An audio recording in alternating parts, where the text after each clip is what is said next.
ওকে, নমস্কার তোমাদের প্রত্যেককে গুড ইভিনিং জানাই। তো Geotech Bengali YouTube channel in partnership with exam বাংলার যে উদ্যোগ, তোমাদের ওয়েস্ট বেঙ্গল পুলিশ এবং কলকাতা পুলিশ দুটো পরীক্ষার জন্য কনস্টেবল পরীক্ষা বলছি আমি, যে জিকে ক্লাস আমাদের চলছে, আজকে তার 17 নম্বর প্র্যাকটিস সেট নিয়ে চলে এলাম। তো আশা করছি সিরিজটা তোমাদের ভালো লাগছে, বেঙ্গল পুলিশ জিকে এক্সপ্রেস। তো এই ক্লাসগুলো তোমাদের পরীক্ষার জন্য খুবই ইম্পর্টেন্ট হতে চলেছে, কারণ তোমাদের আপকামিং যে এক্সাম, পুলিশের এক্সাম ডাব্লিউবিপি এবং কেপি কনস্টেবল, তার জন্য এই ক্লাসগুলো তোমাদের পরীক্ষার যে সিলেবাস এবং নতুন যে প্যাটার্ন সেই অনুযায়ী বিগত বছরের প্রশ্নপত্র ঘেটে ক্লাসের কন্টেন্ট রেডি করা হচ্ছে এবং তোমাদের প্রোভাইড করা হচ্ছে প্রত্যেকদিন সন্ধ্যে 7টার সময়। যারা আগের এখনো ক্লাসগুলো দেখোনি, 16টি ক্লাস সুন্দরভাবে প্লে লিস্ট রয়েছে, অবশ্যই ইউটিউব চ্যানেলে ভিজিট করে সেখান থেকে দেখে নিও। ওকে, তো আজকের ক্লাসটা আমরা শুরু করব। যারা উত্তর পারবে তাদের জন্য একটা অপশন, যে তোমরা অবশ্যই কমেন্ট সেকশনে উত্তরগুলো প্রত্যেকটা প্রশ্নের দেওয়ার চেষ্টা করবে। তাহলে তোমার যে রিভিশন, যে একটা তোমার যে আত্মবিশ্বাস, সেটা কিন্তু তৈরি হয়ে যাবে প্রশ্নের প্রতি। ওকে, যে হ্যাঁ, আমার একটা ধারণা আছে যে এই উত্তরটা হতে পারে, কনফিডেন্সটা তোমার বিল্ড হবে এখানে। ওকে, চলো নেক্সট। প্রথমে আমরা প্রথম প্রশ্ন দেখবো আজকের ক্লাসে। দ্বৈত শাসনের প্রবর্তক কে? দ্বৈত শাসন ব্যবস্থার প্রবর্তক কে? চারটে অপশনের মধ্যে সঠিক উত্তরটা নেব আমরা ক্লাইভ। রবার্ট ক্লাইভ ছিলেন দ্বৈত শাসন ব্যবস্থার প্রবর্তক। Option D is the correct answer. দেখো, ঘটনাটা হচ্ছে 1765 সাল। 1765 সালে ইংরেজ ইস্ট ইন্ডিয়া কোম্পানি একটা ইভেন্ট ঘটিয়ে ফেলে। সেটি কি না, বাংলা, বিহার এবং উড়িষ্যায় তারা দেওয়ানি লাভ করে ফেলে। এর ফলে কি হবে না, তারা বাংলা, বিহার, উড়িষ্যায় নবাবের হাতে কি হবে, তারা মানে বিনা শুল্কে বাণিজ্য করতে পারবে। দেওয়ানি লাভ মানে তো এটাই ছিল সেই সময়। এবং বলা হচ্ছে যে নবাবের হাতে ক্ষমতাহীন দায়িত্ব থাকবে, ক্ষমতাহীন দায়িত্ব, এবং ইংরেজদের হাতে থাকবে দায়িত্বহীন ক্ষমতা। এই যে বিষয়, এই যে কনসেপ্ট, সো এই কনসেপ্টটাকে আমরা ইতিহাসে দ্বৈত শাসন ব্যবস্থা নামে পরিচিত, বা এটা আমরা জানি। ওকে, এরপরে তোমাদের এখান থেকে মোস্ট প্রবাবল যে সমস্ত প্রশ্নগুলো হতে পারে সেইগুলো আমি বলবো। দেখো, আমি তোমাদের অনেক কিছু পয়েন্ট বলবো, অবশ্যই নোট ডাউন করবে। চলো, এর প্রবর্তক হচ্ছিলেন কে? Lord Clive. রবার্ট ক্লাইভ 1757 থেকে 1762 সাল পর্যন্ত তার যে টেনিওর, এবং আবার একটা টেনিওর ছিলেন 1765 থেকে 1767 সাল পর্যন্ত তিনি বাংলার গভর্নর হিসেবে ছিলেন। তিনি 1757 সালে পলাশিতে সিরাজউদ্দৌলার বিরুদ্ধে কোম্পানির সেনাবাহিনীর প্রতিনিধিত্ব করেছিলেন। রবার্ট ক্লাইভ ভারতে দ্বৈত শাসন ব্যবস্থার প্রবর্তন করেন এবং 1765 সাল দ্বৈত শাসন ব্যবস্থা প্রবর্তন করেছিলেন, আর যেটা 1772 সাল পর্যন্ত অব্যাহত ছিল বাংলার বুকে। ওকে, নেক্সট আমরা দেখবো এখানে যে দ্বৈত শাসন ব্যবস্থা ফলস্বরূপ বাংলার প্রশাসন ব্যবস্থা কি হয়, দেওয়ানি এবং নিজামত এই দুটি ভাগে ডিভাইডেড হয়ে যায়। রবার্ট ক্লাইভ ব্রিটিশ শাসিত ভারতে বাবর নামেও পরিচিত ছিলেন। দেখো, এই যে পয়েন্ট, তোমাদের এই পয়েন্টগুলো পরীক্ষায় আসতেই পারে, তাই না? নেক্সট দেখো, ওয়ারেন হেস্টিংস একমাত্র গভর্নর যিনি ভারতে ব্রিটিশ সরকার দ্বারা অভিযুক্ত হয়েছিলেন, এবং ওয়ারেন হেস্টিংস 1772 সালে দ্বৈত শাসন ব্যবস্থার রদ করেছিলেন।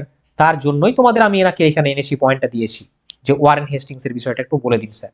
ওকে, চলো পরবর্তী কোশ্চেন আমরা দেখবো। পরবর্তী, আচ্ছা, অধীনতামূলক মিত্রতা নীতি প্রবর্তন করেছিলেন, এটাও পরীক্ষায় আসে, প্রত্যেকে লিখে নাও। এটা লর্ড ওয়েলেসলির দ্বারা হয়েছিল এবং চিরস্থায়ী বন্দোবস্ত কর্নওয়ালিস করেছিলেন। দেখো, দ্বৈত শাসন ব্যবস্থা কে করেছিলেন, তাহলে আমরা দেখলাম কে করেছিলেন, রবার্ট ক্লাইভ।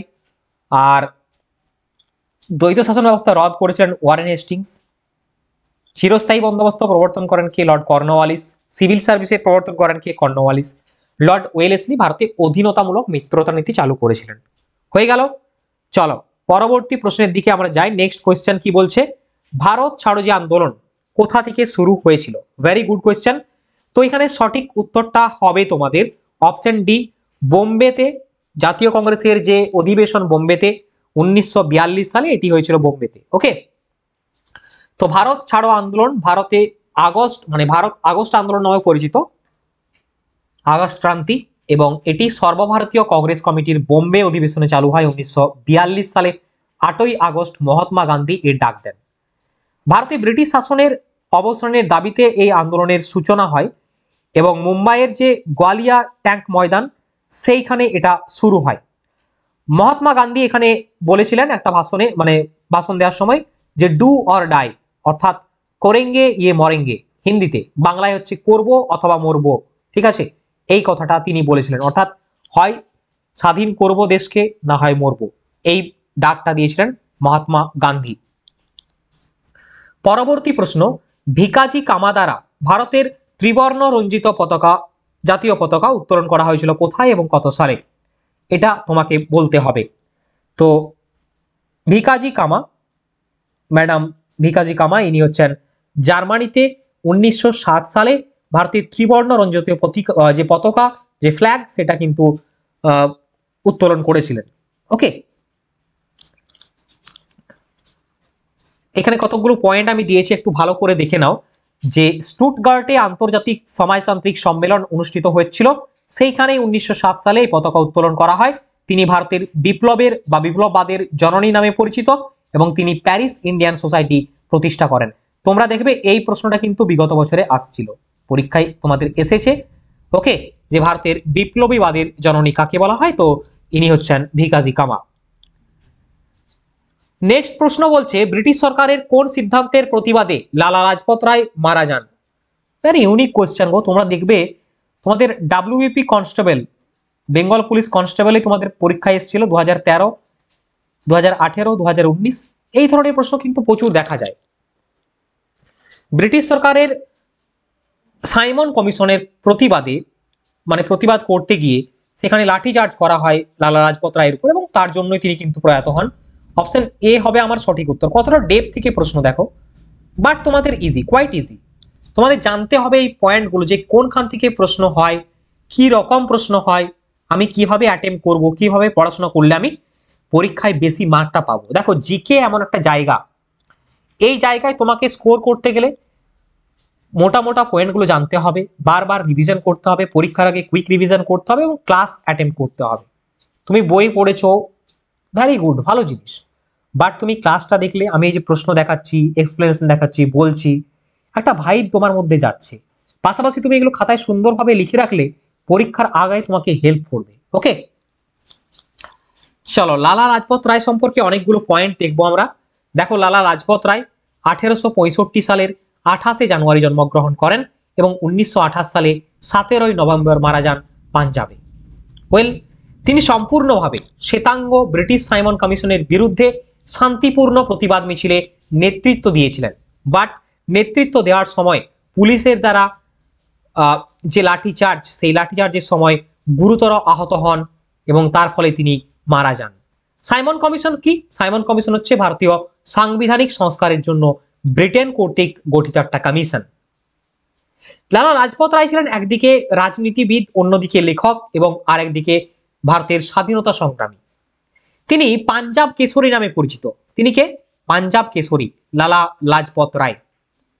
লালা লাজপত রায় হরিয়ানার হিসার জেলা থেকে স্বদেশী আন্দোলনে অংশগ্রহণ করেছিলেন। হয়ে গেল। নেক্সট কোয়েশ্চেন, কোমাগাতা মারু ঘটনা কিসের সাথে যুক্ত? স্যার, এটা তো সহজ উত্তর, অপশন এ হবে আমার, ভারতের স্বাধীনতা আন্দোলনের সাথে যুক্ত।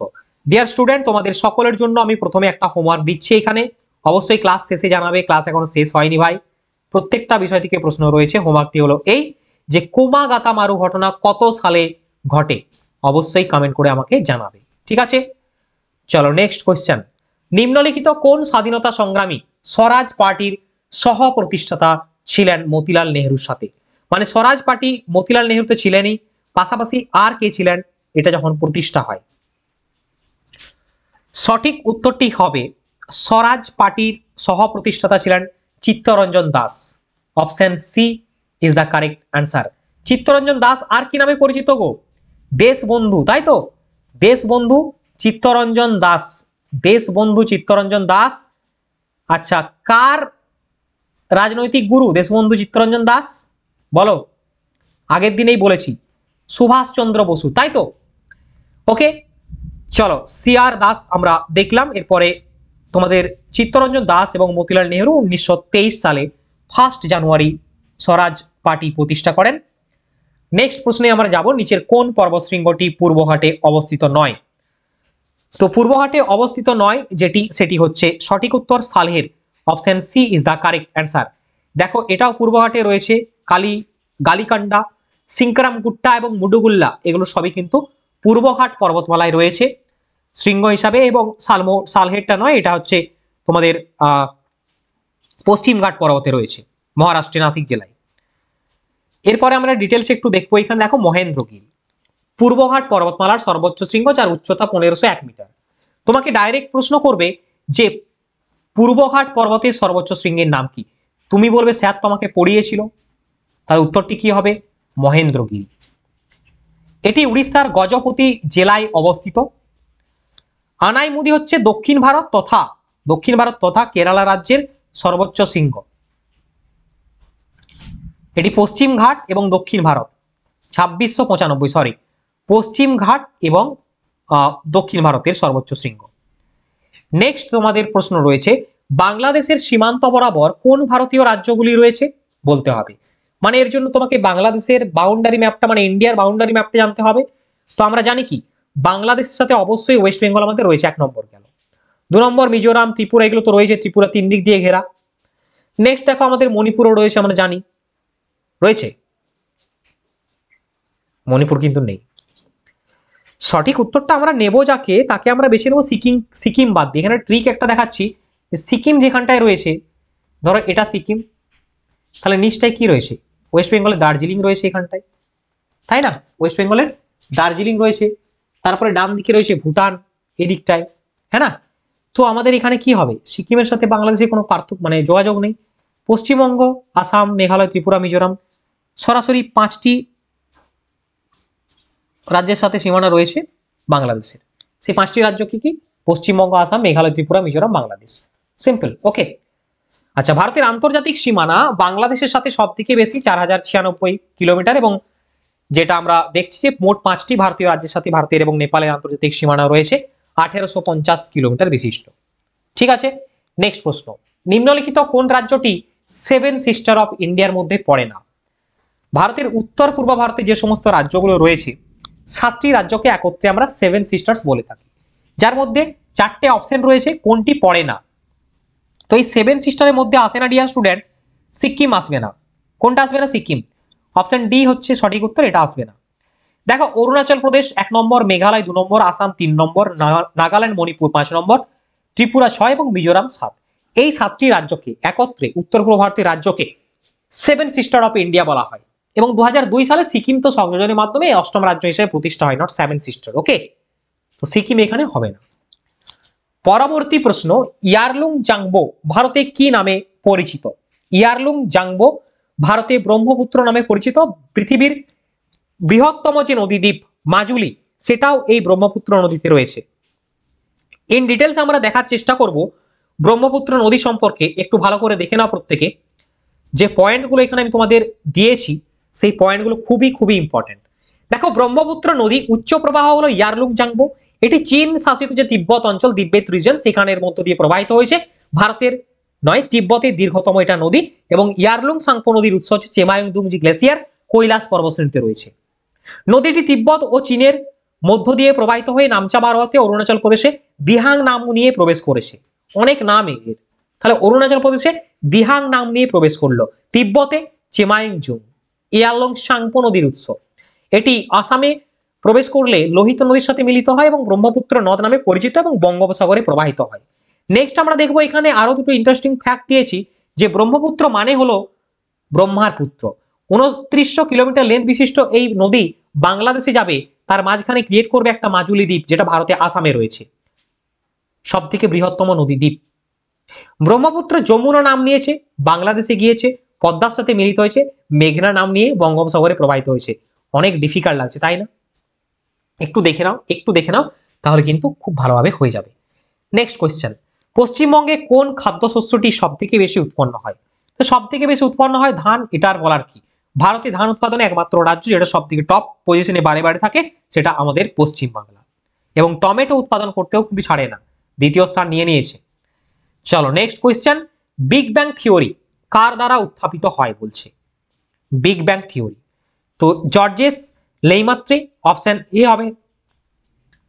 তো বিগ ব্যাং তত্ত্ব এর উত্থাপন করেন এটি জর্জ লেইমাত্রে, অপশন এ হবে সঠিক উত্তর। দেখে নেব ডিটেলসে আমরা। দেখো, মহাবিস্ফোরণ তত্ত্ব, যেটা বিগ ব্যাং থিওরি, মহাবিশ্বের উৎপত্তি সংক্রান্ত একটা সর্বাধিক গৃহীত হাইপোথিসিস বলতে পারো, সেটা হচ্ছে বিগ ব্যাং থিওরি। এই big bang theory Edwin Hubble প্রমাণ দিয়েছিলেন ফার্স্ট। দুটি প্রধান বৈজ্ঞানিক আবিষ্কার বিগ ব্যাং তত্ত্বের জন্য, মানে এটা যে স্ট্রং একটা হাইপোথিসিস সেটা কিন্তু প্রমাণ করে।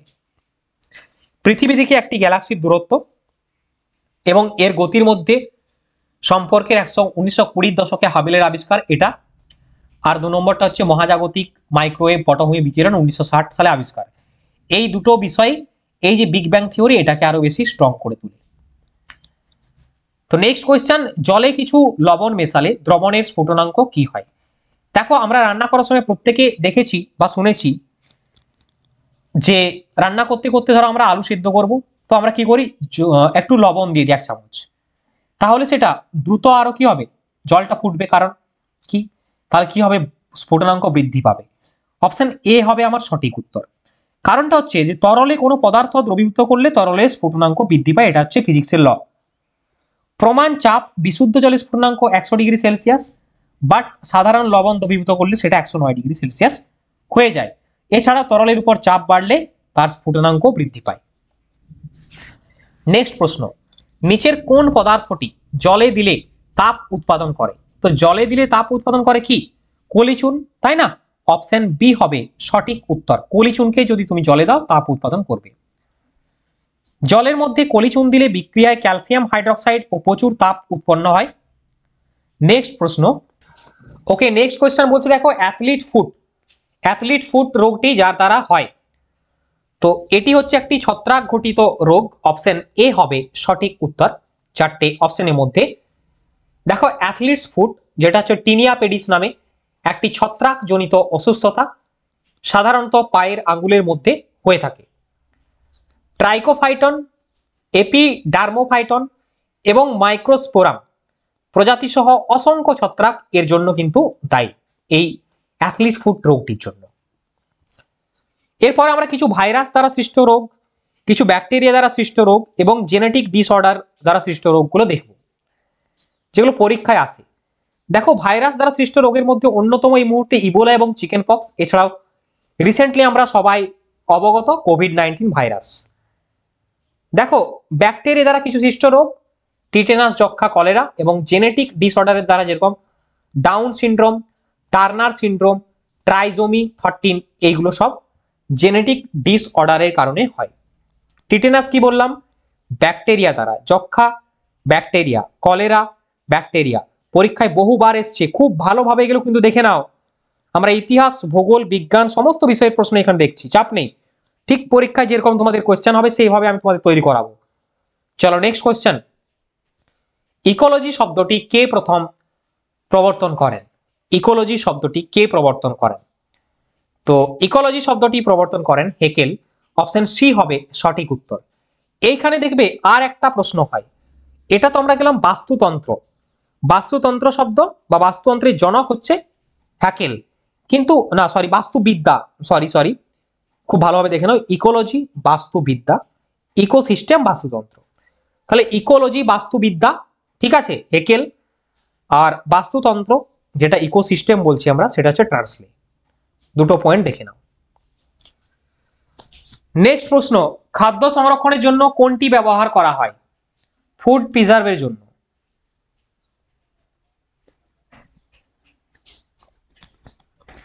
সঠিক উত্তরটা হবে benzoic acid. Option D is the correct answer. দেখো এরপরে ডিটেলসে আমরা একটু দেখবো বেনজোইক অ্যাসিডের রাসায়নিক ফর্মুলা কি। C6H5COOH এর রাসায়নিক সংকেত। এটি অ্যারোমেটিক যৌগ হয়, এর সুগন্ধ রয়েছে এবং খাদ্য সংরক্ষণ করতে বেনজোইক অ্যাসিড ব্যবহৃত হয়। অ্যাসিটিক অ্যাসিড ভিনিগারে পাওয়া যায়, রাসায়নিক সংকেত CH3COOH। টার্টারিক অ্যাসিড আঙ্গুর এবং তেঁতুলে পাওয়া যায়, রাসায়নিক সংকেত CH4C4H6O6।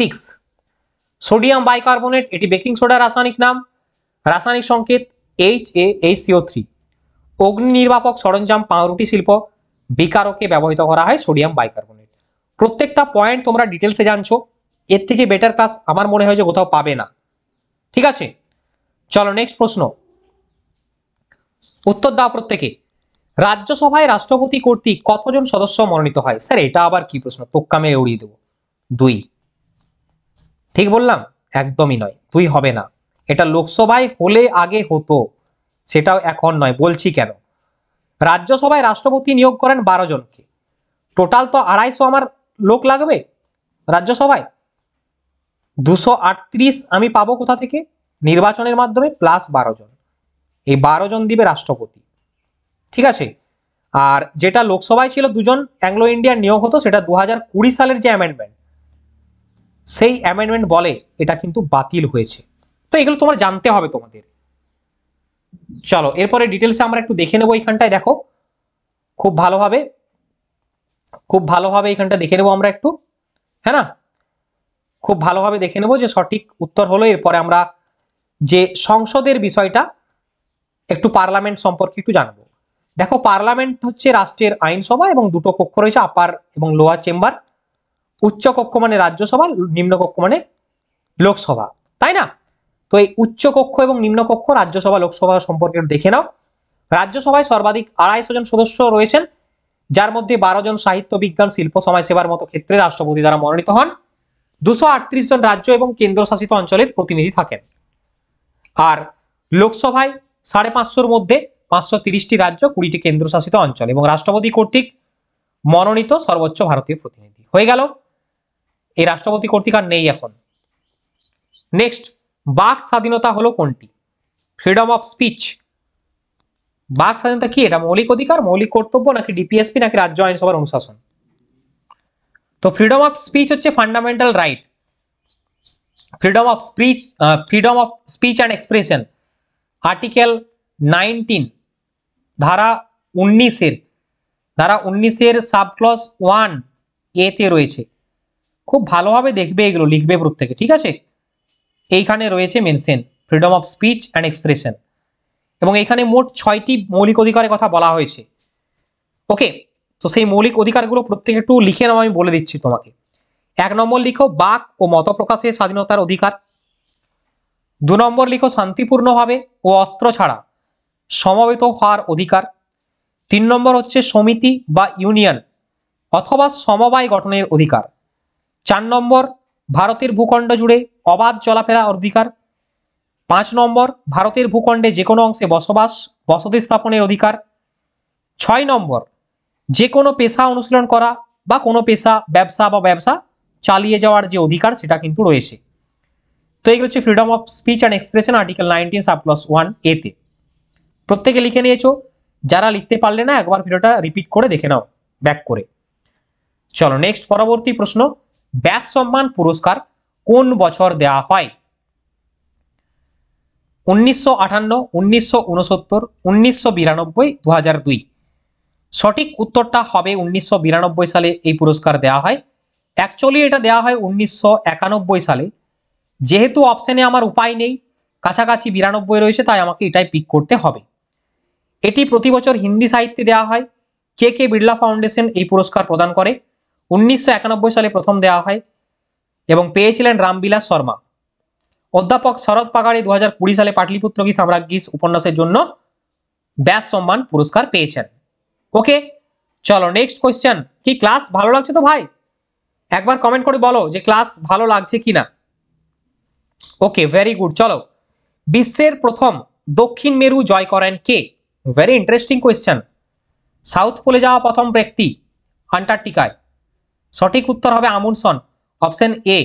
অনেকে এটা করতে চাইছিলে, এটা কখন হতো? North pole. এটা কখন হতো? নর্থ পোল, ঠিক আছে। নর্থ পোলে প্রথম ব্যক্তি রবার্ট পেইরি, সাউথ পোলে আমুন্ডসন। আচ্ছা, তোমায় যদি প্রশ্ন করে যে ভারতের প্রথম ব্যক্তি কে যিনি দক্ষিণ মেরু জয়লাভ করেছেন বা প্রত্যার্পণ করেছেন, তো তিনি হয়ে যাবেন এখানে তোমাদের জে.কে. বাজাজ। ইনি একজন সেনা কমান্ডার ছিলেন, কর্নেল, যিনি দক্ষিণ মেরুতে প্রথম ভারতীয়। নেক্সট কোয়েশ্চেন, কেনিয়ার রাজধানীর নাম কি? কেনিয়ার রাজধানীর নাম নাইরোবি। এটার কি? এটা অনেকবার করিয়েছেন স্যার, আমরা পারবো। ভেরি গুড, 1 নাম্বার পেয়ে গেলে তুমি। অপশন বি হবে সঠিক উত্তর। নেক্সট কোয়েশ্চেন, কায়রো শহরটি কোন নদীর তীরে অবস্থিত? কায়রো শহরটি কোন নদীর তীরে অবস্থিত? নীল নদের তীরে অবস্থিত। অপশন এ হবে কারেক্ট অ্যান্সার। যাব আমরা নেক্সট কোশ্চেনে। বিজয়ঘাট কোন বিখ্যাত ব্যক্তির সমাধিস্থল? বিজয়ঘাট, বলো। বিজয়ঘাট লাল বাহাদুর শাস্ত্রী, জয় জওয়ান জয় কিষান। অপশন সি হবে আমার সঠিক উত্তর, বিজয়ঘাটে লাল বাহাদুর শাস্ত্রী। এরপর বিভিন্ন তোমাদের ব্যক্তির এই যে ঘাট কোথায় রয়েছে, প্রয়াণ ঘাট, এগুলো জিজ্ঞেস করে, দেখে নাও একটু। রাজঘাট মহাত্মা গান্ধীর, শান্তিস্থল ইন্দিরা গান্ধী, শান্তিবন জওহরলাল নেহরু। দুটো দেখো কনফিউজিং, মেয়ে আর বাবা। ইন্দিরা গান্ধী শক্তিস্থলে, পাওয়ার শক্তি ছিল। জওহরলাল নেহরু সবসময় শান্তি চাইতো, শান্তিবন। রাজীব গান্ধী বীরভূমি, বিজয়ঘাট লাল বাহাদুর শাস্ত্রী, চরণ সিং কিষান ঘাট, আম্বেদকর চৈত্যভূমি, আব্দুল কালাম রামেশ্বরম, রাজা রামমোহন রায় বিস্টল, রবীন্দ্রনাথ ঠাকুর নিমতলা ঘাট। ওকে, চলো নেক্সট আর দুটো লিখে নাও, প্রত্যেকে এখানে দেওয়া নেই। নেক্সট কার বলবো, তোমাদের বাকি রইল এখানে। আচ্ছা হ্যাঁ, রাজেন্দ্র প্রসাদ একটা লিখে নাও, রাজেন্দ্র প্রসাদ মহাপ্রয়াণ ঘাট। এবং অটল বিহারী বাজপেয়ী, এটা অনেক সময় পরীক্ষায় আসে, স্মৃতিস্থল। ঠিক আছে, চলো নেক্সট কোশ্চেন। নিম্নলিখিত ব্যক্তিদের মধ্যে কে বিখ্যাত কত্থক নৃত্যশিল্পী? বিরজু মহারাজ। চলো এক কথায়, কত্থক কোথায় হয়? কত্থক উত্তরপ্রদেশ, ইউপির নৃত্য, এটা একটা ক্লাসিক্যাল ড্যান্স। নেক্সট পরবর্তী প্রশ্নে আমরা যাব। বিরজু মহারাজ একজন বিখ্যাত কত্থক নৃত্যশিল্পী।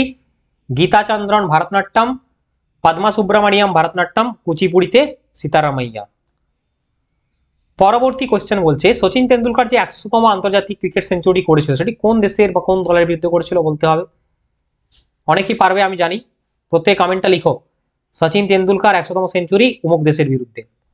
সঠিক উত্তর বাংলাদেশ, অপশন এ হবে correct answer. Next question, India divided গ্রন্থের লেখককে? ইন্ডিয়া ডিভাইডেড গ্রন্থের লেখক হলেন, সঠিক উত্তরটি Rajendra Prasad, option A. Next প্রশ্ন, ইউনাইটেড নেশনস দিবস পালন করা হয় কোন তারিখে? তো এটা 24শে অক্টোবর পালন করা হয়, অপশন সি হবে সঠিক উত্তর। ইউএন ওয়ার্ল্ড ওয়াইল্ড লাইফ দিবস পালন করা হয় 3 মার্চ। আন্তর্জাতিক নৃত্য দিবস পালন করা হয় 29শে এপ্রিল। প্রতি বছর ইউনাইটেড নেশন দ্বারা 21শে জুন আন্তর্জাতিক যোগা দিবস। আন্তর্জাতিক বই এবং কপিরাইট দিবস 23শে এপ্রিল। বিশ্ব রেড ক্রস দিবস 8ই মে। বিশ্ব পরিবেশ দিবস 5ই জুন। নেক্সট কারেন্ট অ্যাফেয়ার্স থেকে প্রশ্ন, সম্প্রতি প্রয়াত হয়েছেন 84 বছর বয়সে যামিনী কৃষ্ণমূর্তি। ইনি কিসের সাথে যুক্ত? ইনি বিখ্যাত ভারতনাট্যমের ক্লাসিক্যাল ডান্সের সাথে যুক্ত ছিলেন, অর্থাৎ নৃত্য হবে সঠিক উত্তর, অপশন এ। পরবর্তী শেষ প্রশ্ন, এবং তোমাদের একটা ছোট্ট আপডেটও রয়েছে লাস্টে আমি দেব, অবশ্যই কেউ যেও না। কি কৈলাসনাথন কোথাকার নতুন রাজ্যপাল হিসেবে নিযুক্ত হয়েছেন? তো ইনি হচ্ছেন রিসেন্টলি পুদুচেরির যে রাজ্যপাল সেখানে নিযুক্ত হয়েছেন। পুরো লিস্টটা দিলাম তোমাদের, আপডেটেড রাজ্যপালের লিস্ট। 9 জনকে নিয়োগ করেছেন রাষ্ট্রপতি। মেঘালয়ের নতুন রাজ্যপাল CH বিজয়শঙ্কর। রাজস্থানের নতুন রাজ্যপাল কৃষ্ণ রাও বাগড়ে। সিকিমের নতুন রাজ্যপাল হয়েছেন ওম প্রকাশ মাথুর এবং আসামের নতুন রাজ্যপাল লক্ষণ প্রসাদ আচার্য। ছত্তিশগড়ের নতুন রাজ্যপাল রমেন ডেকা। পাঞ্জাবের গুলাবচাঁদ কাটারিয়া। ঝাড়খণ্ডের নতুন রাজ্যপাল সন্তোষ গাঙ্গওয়ার। ওকে, যারা ওয়েস্ট বেঙ্গল পুলিশ এবং কলকাতা পুলিশের জন্য পরীক্ষার প্রস্তুতি নিচ্ছ তাদের জন্য এক্সাম বাংলা পাবলিকেশনের পক্ষ থেকে এই মুহূর্তে দুর্দান্ত বেঙ্গল পুলিশের বই পাবলিশ করা হয়েছে, যেখানে তোমরা 2-in-1 সাজেশন বুক একটা পাবে। 1 নম্বর কনস্টেবল এবং তোমাদের এসআই পরীক্ষা চোখ বন্ধ করে প্রিপারেশন করে যাও, একদম নিঃসন্দেহে তোমরা সাফল্যের মুখ দেখতে পাবে। কনস্টেবলের এই এবং এসআই এর জন্য 2-in-1 সাজেশন বুকটি দুর্দান্ত ফলাফল রয়েছে। বিগত বছরের পরীক্ষার্থীরা অনেক কোয়েশ্চেন এখান থেকে কমন পেয়েছেন। এবং তোমাদের নতুন করে WBP কনস্টেবলের জন্য যে সিলেবাস রয়েছে সেই সিলেবাস অনুযায়ী অ্যাডভান্স মক টেস্ট যে ফাইটার বইটি সেটি আমাদের লঞ্চ করা হয়েছে, WBP constable advance mock fighter. এই বইটি তোমাদের প্রস্তুতির ক্ষেত্রে, প্র্যাকটিসের ক্ষেত্রে, নিজেকে যাচাই করার ক্ষেত্রে অবশ্যই খুব খুব কাজে লাগবে। এবং রিসেন্টলি প্রকাশিত কলকাতা পুলিশ প্রিলিমসের জন্য প্র্যাকটিস সেট, এই 3টে বই অ্যামাজন, ফ্লিপকার্ট অথবা নিকটবর্তী যে কোনো বই দোকানে বা বুক স্টলে তোমরা পারচেস করতে পারবে। ইতিমধ্যে সমস্ত জায়গায় অ্যাভেলেবেল রয়েছে, দেরি না করে অবশ্যই সংগ্রহ করে নাও, কারণ ইতিমধ্যে রাজ্যের বহু পরীক্ষার্থী সংগ্রহ করে তাদের প্রস্তুতিকে মজবুত বানানোর পথে এক্সাম বাংলা পাবলিকেশনকে অনুসরণ করে চলছে। দেখা হচ্ছে তোমাদের সাথে পরবর্তী ক্লাসে ক্লাসটা কেমন লাগলো অবশ্যই জানাবে, আর কোথা থেকে দেখছো কমেন্ট করবে। তো আজকে এতটাই। বন্দে মাতরম, জয় হিন্দ।